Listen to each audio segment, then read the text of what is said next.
மக்களை பாதுகாக்க வேண்டியது யார்? இந்த அரசாங்கம்.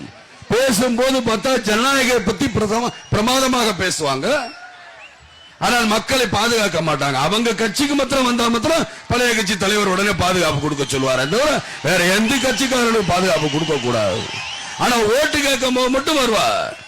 ஓட்டு கேட்கும் போது இந்த மாதிரி மேடையேறி வந்து நான் உங்களுக்காக அதை செய்தேன், உங்களுக்காக இதை செய்தேன்.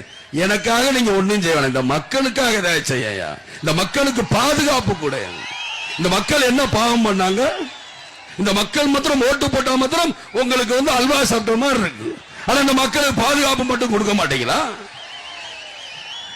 இந்த அரசியல் கட்சி இன்னைக்கு இருக்கலாம், நாளைக்கு இல்லாம போகலாம். நாளைக்கு இன்னொரு அரசியல் கட்சி தலைவர் வந்தா நீங்க என்ன பண்ணுவீங்க?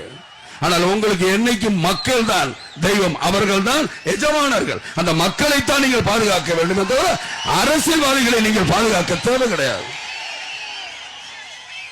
எதற்காக அப்புறம் போலீஸ் உங்கள் நண்பன் நீங்க சொல்லிக்கிறீங்க?